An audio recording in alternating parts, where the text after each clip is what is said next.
वर्तमान भारत में जितना हम लोग आगे बढ़ रहे हैं, इसके लिए तो वो लोग इतना के लिए तो वो लोग नहीं लड़ते, क्योंकि जितना हमारी क्षमता है हम उतना नहीं कर सकते। याद रखिएगा, आप कितना किए ये कभी मायने नहीं रखता है, मायने ये रखता है कि आप कितना कर सकते थे। क्यों इस समाज में केवल एक ही अम्बेडकर साहब अभी तक हुए, दूसरे अम्बेडकर साहब, आप हर इंसान एक दूसरे से अलग है। लेकिन आज भी देखिए, अब्दुल कलाम, विवेकानंद, सब हमारे परम पूज्य अम्बेडकर साहब की कब तक छूटेंगे हम लोग इनके पीछे, इनके आदर्शों पे चलने की जरूरत है। आप लोग आज लाख बहाने मिलेंगे आपको अपनी असफलता को छुपाने के लिए। आप कुछ भी बहाने बना सकते हैं कि हमारे साथ ये समस्या है, हमारे पास पढ़ने के लिए पैसे नहीं है, पढ़ने के लिए संसाधन उपलब्ध नहीं है। आपके पास हजारों बहाने मिलेंगे अपनी असफलता, अपनी नाकामियों को छुपाने के लिए। अरे एक तो बहाना खोज लीजिए अपनी सफलता को पूरी दुनिया को दिखाने के लिए। एक सफलता आपके पास है और आप युवा हैं, आपके पास किस चीज की कमी होती है जी? तलवारों के साए पर इतिहास हमारा बनता है, जिस ओर जवानी चलती है उस ओर जमाना चलता है। युवाओं को कोई रास्ता दिखा, अपना मंजिल आप खुद बना सकते हैं। कहा जाता है मैं दरिया हूँ, अपना हुनर जानता हूँ, जहां से भी गुजरूंगा अपना मंजिल बना लूंगा, अपनी रास्ता बना लूंगा। दरिया को कोई रास्ता नहीं दिखाता है, वो अपनी मंजिल खुद लेकर बढ़ती है। लोग कहते हैं इस पृथ्वी पर हम खाली हाथ आए थे और खाली हाथ जाएंगे। गलत बात है, हम खाली हाथ आए जरूर थे, लेकिन सब लोग खाली हाथ जाते नहीं है। क्या बाबा साहब अम्बेडकर साहब खाली हाथ गए हैं? क्या हमारे स्वतंत्रता सेनानी खाली हाथ गए हैं? वो बहुत सारे आदर्शों को दे के गए, जिनको देखकर हम आगे बढ़ते हैं। और जितना संघर्ष उन लोगों ने देखा है, शायद अगर हम लोग के जीवन में आ जाए तो हम लोग अपने जीवन को वहीं छोड़ देंगे। इतना संघर्ष करके भीमराव अम्बेडकर साहब पढ़ाई किया। सोच सकते हैं उस विद्यार्थी के ऊपर क्या बीतता होगा जिसे पढ़ने के लिए विद्यालय से बाहर रखा जाता होगा। उसी वक्त मनोबल टूट जाता होगा। लेकिन अपने मनोबल को नहीं तोड़ना चाहिए।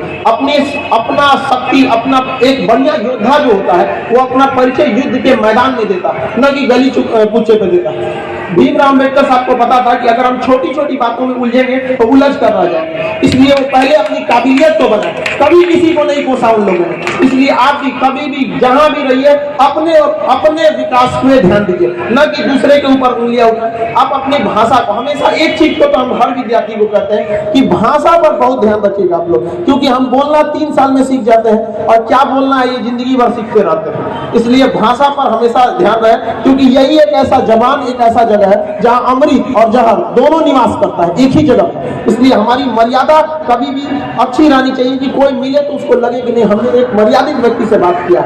आज का समय शिक्षा का, और हमेशा याद रखिएगा जब भी हमें कभी समस्या आती थी तो हमें भीमराव अम्बेडकर साहब का एक बात हमेशा याद आता था कि शिक्षा उस शेरनी का दूध है जिसने पिया वो दहाड़ा है।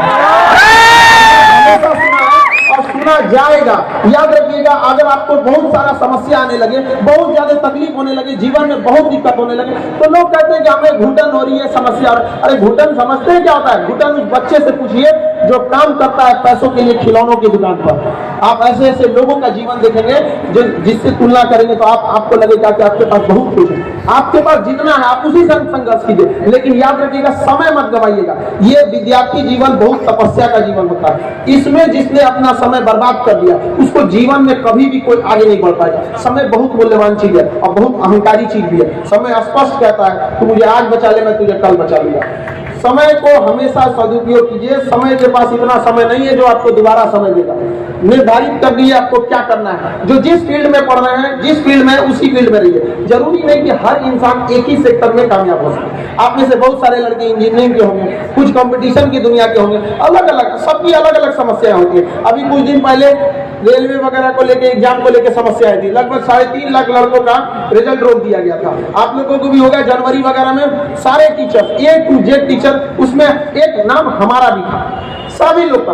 अकेले कोई कुछ नहीं कर सकता। याद रखिए, आप सारे विद्यार्थियों ने, सारे लोगों ने साथ दिया। आज 3.5 लाख लड़कों का एक्स्ट्रा रिजल्ट आया कि नहीं आया? आज 3.5 लाख घरों का चिराग रोशन होगा कि नहीं होगा यहाँ पर? तो आप सब लोगों को मिलजुल कर मेहनत करते रहना और पढ़ाई से तो कभी नहीं भागना है। यही एक रास्ता है जिससे आप आगे बढ़ सकते हैं। देखिए, दुनिया में एक से एक टेक्नोलॉजी आ गया है। हथियार पकड़ लिए जाते हैं। आज आप किसी से लड़ने जाएंगे ना, हथियार लेके तो पकड़ा जाएंगे, लेकिन एक ऐसा हथियार है जो किसी मेटल डिटेक्टर में नहीं आता है, शिक्षा।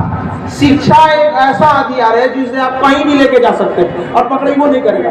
इसलिए हमेशा क्या रहिए, शिक्षित बनिए। शिक्षा का मतलब होता है सर्वांगीण विकास। आप बात कैसे करते हैं, जीवन शैली कैसा, रहन सहन कैसा है, किसी की मुसीबत में आप काम आते हैं कि नहीं आते हैं। आप उन खुश नसीबों में से हैं जिनको माँ बाप ने पटना भेज दिया था पढ़ने के लिए। बहुत सारे ऐसे लोग हैं जो बेचारे गाँव में ही रह जाते हैं, उनको नसीब नहीं हो पाता यहाँ आने का। तो आप इस समय को मत गंवाइएगा, वरना आप आने वाले समय में खुद को कोसिएगा कि आप कर सकते थे और आपने नहीं किया। सबसे ज्यादा तकलीफ इसी बात का होता है। आपके पास मौका है, अभी समय न लगाइए निर्धारित करने में कि आपको क्या करना है, वरना समय निर्धारित कर देगा कि आपका क्या करना है।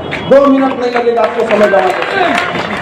सबके पास जीवन में संघर्ष होता है, ऐसा कोई व्यक्ति नहीं है जिसका जीवन संघर्षों से नहीं। किसी का संघर्ष छोटा, किसी का संघर्ष बड़ा। हम लोग भी अपने विद्यार्थी जीवन में बहुत संघर्ष किए। सोचो हमारा तो लिखने नहीं आता था, आज में 10 लाइन हिंदी, 1 लाइन हिंदी लिखते 4-5 मात्रे गलत कर देते हैं, बहुत सारा चीज।